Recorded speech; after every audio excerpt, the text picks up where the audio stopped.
Hello. तो आज हम डिस्कस करेंगे 12th class political science chapter name is contemporary south Asia यानी कि समकालीन दक्षिण एशिया, जिसका सब टॉपिक आज हम डिस्कस करेंगे ethnic conflicts and democracy in Sri Lanka यानी कि श्रीलंका में जातीय संघर्ष और लोकतंत्र। सो चैनल पे अगर आप नए हैं तो चैनल को सब्सक्राइब करना ना भूलें। Let's start the video. सबसे पहले हम जनरल नॉलेज थोड़ी सी श्रीलंका की डिस्कस कर लेते हैं। श्रीलंका हमें पता है कि वहाँ पर क्या बोलते हैं 1972 में 1972 से पहले श्रीलंका का नाम जो था वो क्या था, सिलोन था, हम सभी जानते ही हैं। देन 1972 में इसका नाम चेंज करके क्या रख दिया गया, लंका रख दिया गया। एंड 1978 में इसके आगे एक वर्ड और ऐड कर दिया गया, क्या उसको क्या बोलते हैं, श्री, यानी कि एक सम्मानजनक वर्ड भी उसमें ऐड किया गया जिसको बोलते हैं श्री। देन ये फिर ये क्या बन गया, Sri Lanka. The country gain full independence यानी कि यूनाइटेड किंगडम से यहाँ पे डच आते हैं, पोर्तुगाल, पहले पोर्तुगल आते हैं, देन डच आते हैं, देन यूके इन पे फाइनली क्या करते हैं, यूरोपियन कंट्री होती है जो क्या करती है, इनके ऊपर रूल करती है। और 1948 में वो क्या कर देते हैं, आफ्टर सेकेंड वर्ल्ड वॉर के बाद यहाँ इनको क्या कर देते हैं, आज़ाद कर देते हैं। यानी कि 1944 फरवरी 1948 के बाद श्रीलंका क्या हो जाता है, इंडिपेंडेंट हो जाता है। पाक स्ट्रीट जो है यानी कि पाक जल संधि जो है वो इंडिया और श्रीलंका के बीच में ही है। जो आप मैप देखते हैं इंडिया और जो राम सेतु वाला एरिया है उस वाले में। श्रीलंका 2 कैपिटल यानी कि देखिए श्रीलंका की 2 कैपिटल है। एक तो जो ये है जयवर्धना कोट्टी, ये लेजिस्लेटिव है, और कोलंबो जो है वो है एग्जीक्यूटिव और जुडिशली है। तो ये जनरल नॉलेज थी श्रीलंका की। अब हम चैप्टर वाइज एनसीईआरटी के नोट्स के अकॉर्डिंग आ जाते हैं कि एनसीईआरटी में जो लिखा हुआ है। तो सबसे पहले 1948 से ही श्रीलंका में क्या है, अपनी रिटेंड की हुई है श्रीलंका ने क्या, डेमोक्रेसी, ठीक है। बट इट फेस्ड कई सारे उसके पास सीरियस चैलेंजेस है। जैसे उनके पास सीरियस चैलेंजेस मिलिट्री को लेकर नहीं है, राजा को लेकर नहीं है, उनके पास कौन से चैलेंजेस है, एथनिक कॉन्फ्लिक्ट्स के हैं, जो जाति के आधार पर क्या होते हैं, कॉन्फ्लिक्ट्स होते हैं, जो सिन्हली और तमिल्स, जो भारतीय जो तमिल्स है यानी कि जिनका जो एक मिलिटेंट ग्रुप है LTTE यानी कि liberation of tiger Tamil Eelam, ये इसका इंट्रोडक्शन है। अब हम एनसीईआरटी के नोट्स के अकॉर्डिंग, बिकॉज आपको बच्चों आपको पता है कि मैं आपके सारे नोट्स जो एनसीईआरटी में से ही बनाता हूँ, एक भी लाइन इधर उधर से नहीं लेता हूँ, तो आप ब्रीफली इसको नोट डाउन कर सकते हैं। अगर हम डिस्कस करते हैं द राइज ऑफ LTTE। देखिए क्या बोलते हैं, ये जो तमिल जो भारत से आए हैं, इनका जो डोमिनेंट है या फिर जो इनका एरिया है ना, वो एरिया हम कौन सा है, ये वाला है, जो आपको ये जो पीला पीला कलर दिख रहा है, ये वाला एरिया पे किसका डोमिनेंस है या फिर किसकी मेजोरिटी है, जो भारत से तमिल आए हैं, तमिल लोगों की क्या बोलते हैं, मेजोरिटी है, ठीक है। तो after it's independence politics in Sri Lanka was dominated by force that represented in Sri Lanka interest of majority in Sri Lanka. देखिए हमें पता है कि श्रीलंका में मेजोरिटी किसकी है, ये हिंदी में बच्चों, हिंदी में भी आप देख सकते हैं। श्रीलंका में मेजोरिटी किसकी है, श्रीलंका में मेजोरिटी है किसकी, सिन्हली लोगों की, किसकी, सिन्हली लोगों की मेजोरिटी है। They were hostile to large number of Tamil, यानी कि वो क्या करते हैं, लार्ज नंबर ऑफ तमिल का क्या करते हैं, जो भारत से हैं उनका क्या करते हैं, विरोध करते हैं, जो कि कहाँ से आए, भारत से आए हैं। और this migration continued to the after independence, और इंडिपेंडेंस आज़ादी के बाद भी मतलब सिलोन की आज़ादी के बाद भी वहाँ यानी कि भारत से तमिलों की जो संख्या थी निरंतर आ रही थी, पलायन हो रहा था। ये हिंदी में बच्चों यहाँ पर है। The Sinhala nationalist thought that Sri Lanka should not give concession. या देखिए जो श्रीलंका जो मेजोरिटी में है ना, जो मेजोरिटी में सिन्हली जो लोग हैं वो ये बोलते हैं कि तमिल लोगों को कोई भी कंसेशन नहीं दिया जाना चाहिए, बिकॉज वो क्या कहते हैं, Tamil because Sri Lanka belong to Sinhali people. वो ये कह देते हैं कि जो श्रीलंका है वो सिर्फ किससे रिलेटेड है, सिन्हली लोगों से है। ये तो गलत बात हो गई, ठीक है, ये हिंदी में लिखा है। फिफ्थ पॉइंट इसका continue, the neglect of Tamil concern to the militant Tamil nationalism. देखिए अब चलो हम मानते हैं कि वो भारत से तमिल जो लोग थे वहाँ पर श्रीलंका में बसे हैं किसी भी कारण से, तो क्या अब जैसे अमेरिका के अंदर जो ब्लैक अमेरिकन है वो अब ब्लैक अफ्रीकन जो अफ्रीका से नहीं लाए गए थे, उनको भी 1964 तक वहाँ उनके सिविल राइट्स नहीं मिलते, तो क्या बोलते हैं, श्रीलंका के लोगों के जो तमिल है उनको सिविल राइट्स मिलने चाहिए या नहीं मिलने चाहिए, ठीक है। तो द राइज ऑफ में इसका कंटिन्यू ही है ये। तो यानी कि इतना नेगलेक्ट कर दिया इनके राइट्स को, तमिल के जो यहाँ पर ये तमिल जो इंडियंस जो तमिल लोग रह रहे हैं यहाँ पे नॉर्थ वाली साइड में, इतना नेगलेक्ट कर दिया कि वो क्या हो जाता है, एक मिलिटेंट तमिल नेशनलिज्म के रूप में उभर के आ जाता है, जिसको बोलते हैं तमिल राष्ट्रवाद के रूप, उग्र तमिल राष्ट्रवाद। यानी कि उग्र पता है आपको कौन होते हैं, जो लड़ाई झगड़े करते हैं।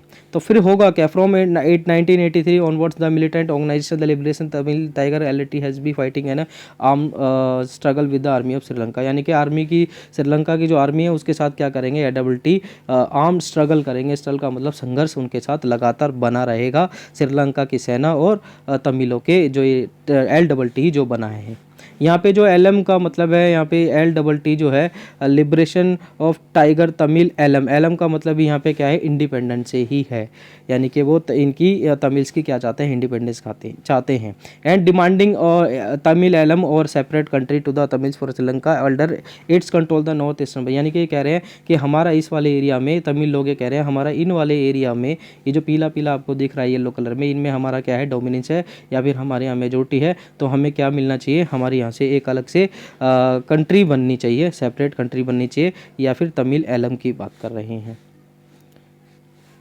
ये हिंदी में लिखा है बच्चों, एज इट इज़ को नोट डाउन कर सकते हैं। Sri Lanka problem link with India. अब इंडिया की, श्रीलंका की प्रॉब्लम इंडिया से क्या रिलेटेड, हमें पता है कि बच्चों जो ये नॉर्थ वाली साइड के अंदर जो ये तमिल्स जो बसे हुए हैं यहाँ पे, इस वाली पीले वाले हिस्से में, येलो वाले हिस्से में, ये भारत के ही क्या है, नागरिक है।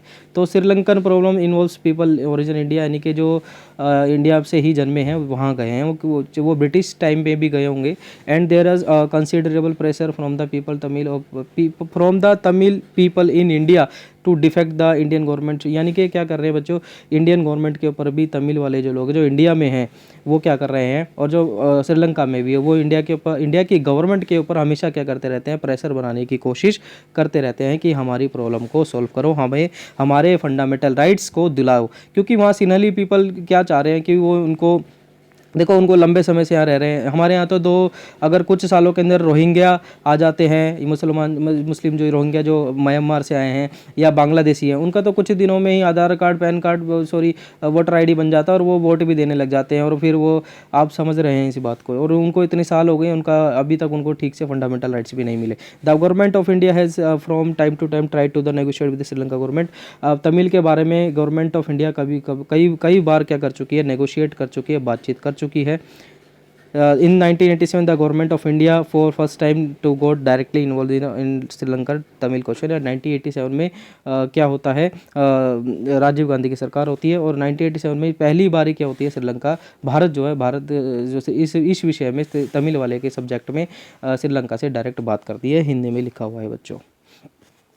अब 1987 में श्रीलंका, इंडिया की गवर्नमेंट ने श्रीलंका से बात कर लिया। अब होगा क्या, इंडिया होगा ये कि इंडिया है ना पीस कीपिंग फोर्स भेजेगा। पीस कीपिंग का मतलब है शांति सेना। कौन सी बच्चों, शांति। क्यों, कहाँ पर शांति करनी है, कहाँ अशांति हो रखी है, तमिल के अंदर। किन के बीच में, तमिल जो सिन्हली और तमिल के बीच में जो लड़ाई झगड़े हो रहे हैं उनको शांत कराने के लिए भारत द्वारा क्या भेजी जाती है, एक सेना भेजी जाती है। India signed an accord with the Sri Lankan government and send troops the stabilise relation with the Sri Lankan government and Tamils. Tamils के बीच में और श्रीलंका गवर्नमेंट में स्टेबलाइज हो ठीक से वहाँ पे, इसलिए श्रीलंका, इंडिया में, इंडिया और श्रीलंका में क्या हो जाता है, अकॉर्ड होता है। अकॉर्ड का मतलब होता है समझौता, ठीक है।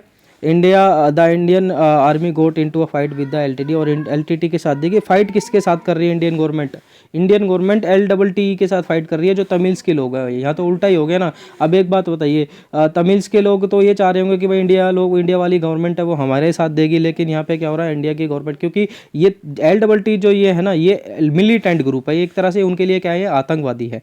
चलो ठीक बात भी है, क्योंकि आप अगर अपनी मांग डिमांड कर रहे हो, कुछ भी कर रहे हो, तो आप भैया मिलिटेंट थोड़ी बनोगे। इसलिए तो भिंडरेवाला के साथ क्या हुआ हम सभी जानते ही हैं। यानी कि यहाँ भिंडरेवाला समझ लो, यहाँ तमिल्स मान लो, ठीक है। The presence of Indian troops was also not liked much by the Sri Lanka. और जो श्रीलंका के लोग थे ना, उनको भी पसंद नहीं आया कि भारत की सेना यहाँ कर क्या रही है, ठीक है, ज़्यादा पसंद नहीं आई। यानी कि भारतीय सैनिकों की मौजूदगी भारतीय श्रीलंकाई लोगों को ज़्यादा पसंद नहीं आई। ठीक है, they show this an attempt to the India interfere in the internal affairs in Sri Lanka. और वो क्या बोलते हैं क्या बोलते हैं वे इसे भारत द्वारा श्रीलंका के आंतरिक मामलों में, यानी कि वो कह रहे हैं कि भैया ये आप ना हमारे श्रीलंका का इंटरनल मैटर है, आंतरिक मामला है, आपको इसमें इंटरफेयर करने की जरूरत नहीं है। ऐसा शो होता है वहाँ पे। इन 1918 the Indian peace keeping force IPKF pulled out Sri Lanka without attaining it's objective, यानी कि 1989 में क्या करते हैं, उस जो भारतीय सेना जो गई थी उनको वापस बुला लेते हैं बिना उसके उद्देश्य को पूरा किए ही। तो एक तरह से ये फेल होता है जो इंडियन पीस कीपिंग फोर्स भेजी जाती है। देखो इन दोनों के बीच में कई सारी क्या बोलते हैं स्कैंडिनेवियाई कंट्रीज़ है, यानी कि नॉर्वे हो गया, इसमें नॉर्वे है, आइसलैंड है, कई बार मीडिएटर बन चुके हैं, मध्यस्थता निभा चुके हैं कि भैया इन दोनों के बीच में क्या किस तरह से कॉन्फ्लिक्ट्स को रोका जाए। और फाइनली 2009 में जो आर्म्ड जो कॉन्फ्लिक्ट्स हो रहा था, सैनिक जो लड़ाई हो रही थी लिट्टे और सिन्हली लोगों के बीच में, वो क्या हो जाती है, एंड हो जाती है। बट समस्या एंड नहीं होती है। देन अब इतनी सारी प्रॉब्लम होने के बाद भी श्रीलंका में फिर भी डेमोक्रेसी और डेवलपमेंट जो है कितनी तरह से अच्छे से हुआ है। In spite of the conflict Sri Lanka was registered considerable economical growth, record high levels of the human development. देखिए क्या बोलते हैं इकोनॉमिकल ग्रोथ को लेकर ये रिकॉर्डेड इन्होंने high levels of human development की है पूरे डेवलपिंग कंट्रीज़ के अंदर। यानी कि इन्होंने क्या किया है, श्रीलंका ने इतने संघर्ष के बावजूद भी श्रीलंका ने काफ़ी आर्थिक विकास दर्ज किया है और मानव विकास के उच्च स्तर दर्ज किए हैं उन्होंने मानव विकास के। Sri Lanka was one of the first developing countries to the successfully control of the rate of the growth of population. अपनी पॉपुलेशन को रोकने में, कंट्रोल करने में सबसे मतलब क्या है, एक पहली कंट्री है जिसने क्या किया, अपने पॉपुलेशन को रोका है। कौन किन में से, वो है डेवलपिंग कंट्री में से, यानी कि सभी विकासशील देशों में से पहली कंट्री है जिन्होंने अपनी पॉपुलेशन को रोकने के लिए बहुत अच्छे कंट्रोल किया है। It has to the highest per capita, इनके पास हाईएस्ट पर कैपिटा इनकम है। बच्चों ये में सारे नोट NCERT के ही हैं, ये ध्यान रखना, NCERT के ही है, ये कहीं से लिखे नहीं है मैंने, तो इसको नोट डाउन कर सकते हैं।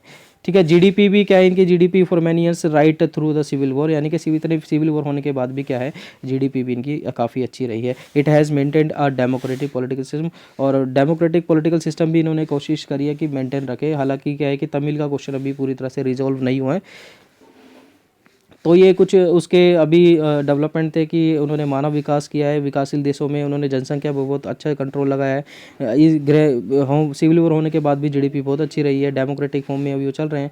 तो यही सारा था। Thanks for watching. अगर आपको वीडियो पसंद आती है, like share comment and subscribe करना ना भूले, और 12th क्लास के स्टूडेंट्स को तो बिल्कुल भी फॉरवर्ड करना ना भूले। Thank you so much.